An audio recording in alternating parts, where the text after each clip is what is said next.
बिस्मिल्लाहिर्रहमानिर्रहीम। अस्सलाम वालेकुम डियर स्टूडेंट। इंग्लिश का मैंने आपके साथ 30 डे का प्लान शुरू करना है और ये 30 डेज़ प्लान शुरू करने से पहले मेरी आप सबसे एक ही गुजारिश है कि वीडियो को मुकम्मल देखा करें, वीडियो को दरमियान में मत छोड़ा करें, क्योंकि जब आप वीडियो को दरमियान में छोड़ते हैं तो ये वीडियो डाउन होना शुरू हो जाती है, इसको यूट्यूब आगे रिकमेंड नहीं करता और मेरी मेहनत सारी की सारी ज़ाया जाती है। क्योंकि ये जो प्लान होता है ना, ये एकदम नहीं बनता, इसके ऊपर बहुत ज़्यादा मेहनत लगती है और तकरीबन 3 से 4 घंटे लग के एक प्लान तैयार होता है, जिसमें बच्चों को भी मद्देनज़र रखना पड़ता है और आपकी डेली रूटीन को भी मद्देनज़र रखना पड़ता है।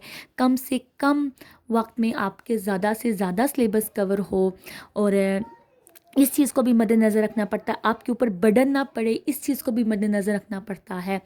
और बच्चों की साइकी है, मतलब इंसान का एक माइंड होता है ना, वो इतना फास्ट नहीं होता कि वो मुसलसल पढ़ता ही रहे और इतना कुछ अपने अंदर स्टोर करता रहे, क्योंकि हम इंसान हैं, कंप्यूटर तो नहीं है।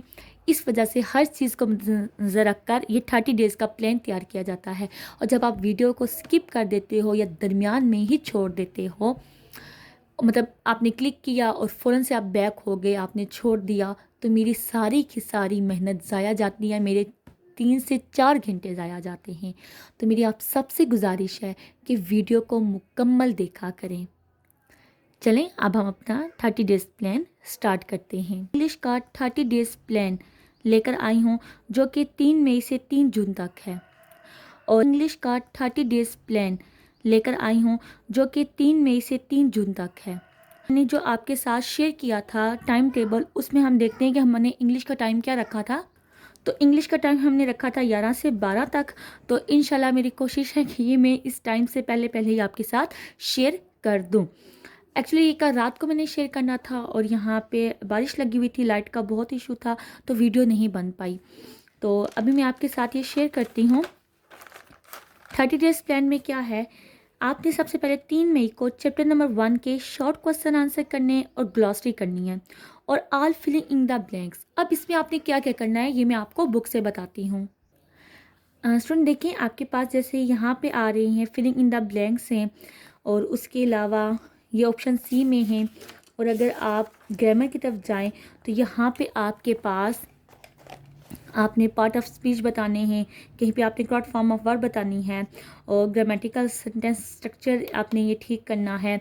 उसके अलावा आपके पास प्रीपोजिशन है। तो इस तरह की जितनी भी आपकी फिलिंग इन द ब्लैंक आ रही हैं चैप्टर के अंदर, वो तमाम की तमाम आपने करनी होंगी।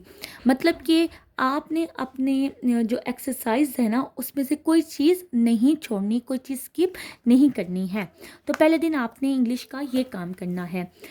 फिर 4 मई को आपने चैप्टर नंबर 2 इसी तरह करना है, शॉर्ट क्वेश्चन आंसर। और शॉर्ट क्वेश्चन आंसर जो आपके चैप्टर के अंदर आ रहे हैं, जैसे आप अगर देखें तो है ना, तो यहाँ पे ये वाइल रीडिंग ये जो क्वेश्चंस आ रहे हैं आपने ये भी करने होंगे और इसके साथ साथ जो चैप्टर्स के क्वेश्चंस आपने वो भी करने होंगे।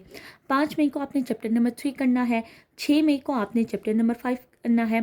4 आपका स्मार्ट सिलेबस में शामिल नहीं है, वो शायद आपकी पॉइंट में है और वो नहीं शामिल। और आपने इसी पैटर्न पे चलना होगा, पैटर्न वही लिखा हुआ है आपका। 7 मई को चैप्टर नंबर 6 है। 8 मई को चैप्टर नंबर 8 है। 9 मई को चैप्टर नंबर 10 है। चैप्टर नंबर 9 आपका स्किप हो गया है। उसके बाद 10 मई को आपका चैप्टर नंबर 11 है। 11 मई को आपका चैप्टर नंबर 13 है और 12 मई को आपका चैप्टर नंबर 14 है। यहाँ तक आपके 12 मई तक आपके सारे के सारे चैप्टर्स की शॉर्ट क्वेश्चन आंसर्स, जो आपके वाइल रीडिंग आंसर्स होते हैं वो, और उसके साथ साथ आपके MCQs, मतलब कि आपका 20, मुझे देखने दे कितना परसेंट आपका कवर हो जाएगा। बात की जाए आपके ऑब्जेक्टिव की, तो आपके ऑब्जेक्टिव जो बनेगा वो भी आपका कवर हो जाएगा। उसके साथ साथ आपका जो सब्जेक्टिव है ना, जिसमें आपने 7 attempt any 7 out of 10 short questions, आपका क्वेश्चन नंबर 2, क्वेश्चन नंबर 3 और क्वेश्चन नंबर 4, मतलब आपका ऑब्जेक्टिव जो कि होगा 20 नंबर का।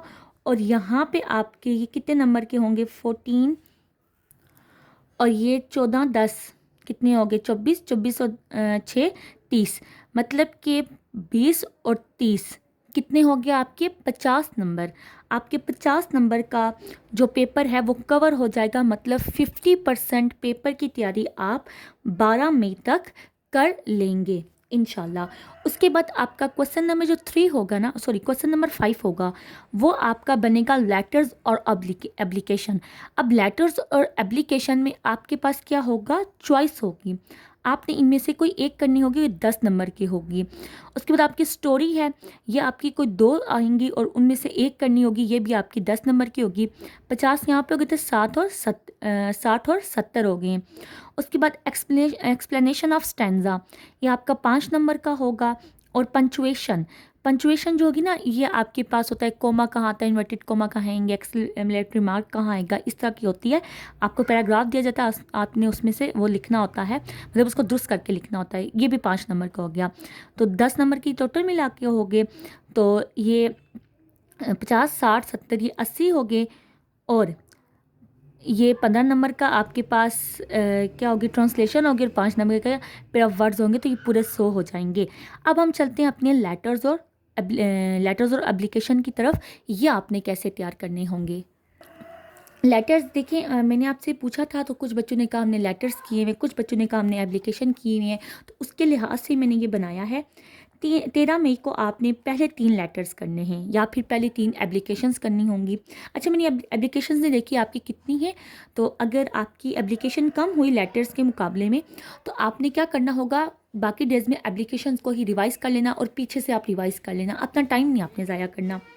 फिर 15 मई को आपने 14 मई को आपने नेक्स्ट 4 लेटर्स करने हैं, और 15 मई को आपने फिर नेक्स्ट 4 लेटर्स करने हैं। तो ये आपके कितने हो जाएंगे, 3 4 7, 7 और 4 11।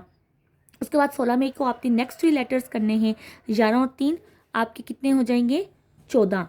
टोटल आपके 17 लेटर्स हैं। तो मैंने 17 की 17 का ना प्लान बना दिया है, लेकिन अगर आप चाहें तो पहले 10 भी कर लेना, तो उसमें से ना, या 12 कर लें, तो उनमें से भी ना आपका कोई ना कोई एक लेटर आ ही जाएगा। लेकिन अगर 17 कर लें तो ज़्यादा बेहतर है, क्योंकि एग्जामिनर का हमें कुछ नहीं पता होता, कभी कभार क्या होता है वो बिल्कुल एंड से उठा कर दे दे। हमारे साथ ऐसा हुआ था पेपर में, हमें कहा गया था कि पहले 10 चैप्टर्स की ट्रांसलेशन कर लें, तो उसमें से ना आपके पास एक ट्रांसलेशन आ जाती है। हमने पहले 10 की थी, और ट्रांसलेशन आ गई थी 12 और लास्ट चैप्टर में से, और हमने ट्रांसलेशन की ही नहीं थी उनकी। उसके बाद आपके पास 17 मई को आपने नेक्स्ट 4 लेटर्स और एप्लीकेशन करनी है, तो यहाँ पे आपके लेटर्स कंप्लीट हो जाएंगे। वैसे 3 लेटर्स डेली बेस पे करना कोई मुश्किल काम तो नहीं है, तो आप आराम से अपने लेटर्स कंप्लीट जो 17 लेटर्स है वो आप कर सकते हैं। उसके बाद आपने क्या करना है, 18/5/2024 को आपने स्टोरीज़ करनी होंगी। अच्छा, ये जो आपकी लेटर्स और स्टोरीज़ है ना, ये जो पैटका ने आपको बताया ना इंग्लिश ग्रामर, आपने वहाँ से ही तैयार करनी है, इसके अलावा आपने नहीं कहीं से तैयार करनी, क्योंकि उन्होंने एक तरतीब बनाई हुई है आपकी।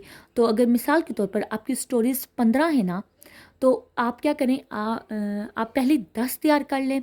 तो 10 में से ना, क्योंकि 2 आएंगी ना, तो उन दोनों में आपके पास ऑप्शन होगा, तो आप एक तैयार कर सकते हैं। आप कहीं और से तैयार करें तो क्या तो उनकी तरतीब चेंज हो, तो फिर आप कहेंगे टीचर आपने तो कहा था पहले 10 तैयार करें, और यहाँ पे तो हमारे पास ये वाली आ गई है। उसके बाद 19 को आपने अगली 3 स्टोरीज़ करनी है, 4, 5 और 6 वाली। 20 मई को, अच्छा ये मैंने ना स्टोरीज़ को देख के ना अंदाज़ा लगाया कि आप एक दिन में कितनी स्टोरीज़ कर लेंगे आराम से। फिर 20 मई को आपने 7, 8, 9 और 10 स्टोरीज़ करनी है। 22 को आपने 11, 12 और 13 वाली स्टोरी करनी है। 23 को आपने 14, 15 वाली करनी है। इतनी स्टोरीज़ आप कर लें, आपके लिए काफ़ी होंगी। स्टोरीज़ आपकी ज़्यादा थी, तो मैंने पहले 15 रखी हैं, पहले 15 आप कर लें, इनमें से एक ना एक तो लाजमी आएगी। आई थिंक टोटल 23 बन रही थी आपकी। उसके बाद आपने क्या करना है, 24 मई को आपने स्टैंजा करना है यूनिट 3 और यूनिट 6 का। ये जो आपकी पॉइंट्स है ना, इनके आपने स्टैंजा याद करने हैं। 25 मई को आपने स्टैंजा करना है 11 और 13 यूनिट का जो स्टैंजा है आपने वो करना होगा। उसके बाद आपने 26 मई को पेयर ऑफ वर्ड्स करने होंगे। सॉरी, मैंने यहाँ पे लिखा नहीं है, मैं लिख देती हूँ। तो पेयर ऑफ वर्ड्स जो हैं ये मैंने इसलिए इतने रखे ना, ये पहले आपने याद किए हुए हैं। आई थिंक आपने 9th क्लास में किए हैं या 10th क्लास में किए हैं, अब मैं भूल गई हूँ। तो आपने ना, आप वो दोबारा भी रिपीट कर सकते हो। जैसे आपका अफेक्ट और अफेक्ट है, ठीक है, तो इसका इस बार अगर चेंज लिखा हुआ है ना, तो आपने जो 10th क्लास में याद किया था ना, आप वही दोबारा से याद कर सकते हैं, उसमें कोई मुश्किल नहीं है। बस आपका सेंटेंस ठीक होना चाहिए, नंबर वो आपको दे देगा। उसके बाद आपने 27/5 को अगले जो पेयर्स ऑफ वर्ड्स हैं वो करने हैं। टोटल आपकी बुक में आई थिंक 93 हैं, तो वो मैंने 50 to 100 लिख दिया, तो इट्स ओके। आपकी बात में ना कहना टीचर इतने हैं, तो आपने तो इतने लिखे हुए थे। उसके बाद की आपने क्या करना है, 28 मई को आपने चैप्टर नंबर जो 1 है उसके पैराग्राफ की ट्रांसलेशन करनी है, और ये पहले 6 पैराग्राफ की आपने ट्रांसलेशन करनी होगी। उसके बाद 29 मई को आपने चैप्टर नंबर 1 की ही पैराग्राफ की ट्रांसलेशन करनी है, और यह आपने 7 से 12 तक की ट्रांसलेशन करनी है। अच्छा, पैटका ने ना आपको यूनिट मेंशन कर दी है कि इन यूनिट में से ना आपकी ट्रांसलेशन आएगी, और ट्रांसलेशन एक ही होगी 15 नंबर की। आपके पास ऑप्शन नहीं होगा ट्रांसलेशन में, तो आपने हर सब चैप्टर्स की करनी होगी। ये मत कहना आपके टीचर हमें ना किसी एक मतलब चैप्टर्स में ऑप्शंस दे दें, तो ऑप्शंस नहीं होंगे। हाँ, बाद में आपकी जो इंपॉर्टेंट पैराग्राफ हैं वो मैं आपके साथ शेयर कर दूंगी कि कौन कौन से पैराग्राफ इंपॉर्टेंट है, आपने उन पे फोकस करना होगा, और ये पेपर्स के करीब जाके होगा। अभी आपने सारा करना होगा, ये मत कहना कि टीचर अभी ही बता दें, क्योंकि मे बी हमें एग्जामिनर का वही बात है, मूड का नहीं पता होता। उसके बाद आपने क्या करना है, 30 मई को आपने 1 to 4 जो चैप्टर नंबर 2 है उसके पैराग्राफ की ट्रांसलेशन करनी है। 31 मई को आपने जो अगले 5 से 8 बनेंगे, ठीक है, चैप्टर नंबर 2 के जो पैराग्राफ हैं आपने उनकी ट्रांसलेशन करनी है। और यूनिट 5 आपका शॉर्ट सा था, तो इस वजह से मैंने इसको फुल रख दिया है कि आपने यकम जून को फुल चैप्टर की ट्रांसलेशन करनी होगी। 2 जून को आपने यूनिट 8 की जो है उसकी ट्रांसलेशन करनी होगी, और ये 1 to 4 आपने पहले पैराग्राफ करने होंगे। और यहाँ पे 3 जून 2026 को आपने 5 to 8 जो पैराग्राफ हैं उनकी ट्रांसलेशन करनी होगी। यहाँ पे आपका चैप्टर कंप्लीट होगा, और आपके एक और चैप्टर की भी ट्रांसलेशन आएगी, और वो है चैप्टर नंबर 10। तो आपका 30 जून तक ना कंप्लीट हो रहा था। मैंने आपका 1 मंथ प्लान बनाया है। अब इसमें आप क्या कर सकते हो, अब मैंने आपको लेटर्स का बताया ना 17 हैं, तो अगर आप पहले 10 भी कर लें ना, तो उसमें से एक ना एक लेटर लाजमी आ जाएगा, या 12 कर लें।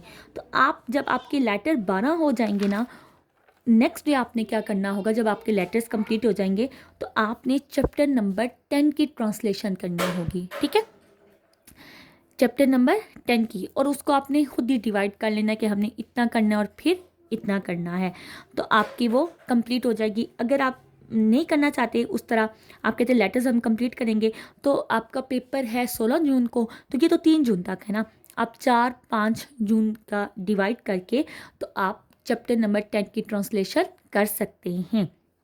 ये थी आपकी 30 दिन की जो तैयारी है इंग्लिश की, उसका प्लान था। और मुझे उम्मीद है आप सब बच्चे इस प्लान के मुताबिक चलें, तो आप आराम से 100 में से 100 नंबर ले सकते हैं। चलें ठीक है, 100 ना सही, लेकिन 80-90 प्लस तो आप नंबर आराम से ले सकते हैं। आपका A+ ग्रेड इंग्लिश में आराम से आ सकता है। इसी पैटर्न पे आप चलें।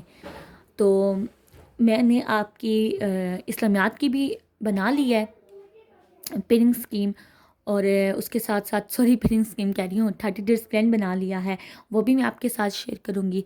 और इसके साथ साथ उर्दू का भी मैंने बना लिया है, वो भी आपके साथ शेयर करूँगी। और तर्जुमातुल कुरान कंप्यूटर का रहता है, वो मैं बना के आपके साथ बहुत जल्द शेयर करूँगी।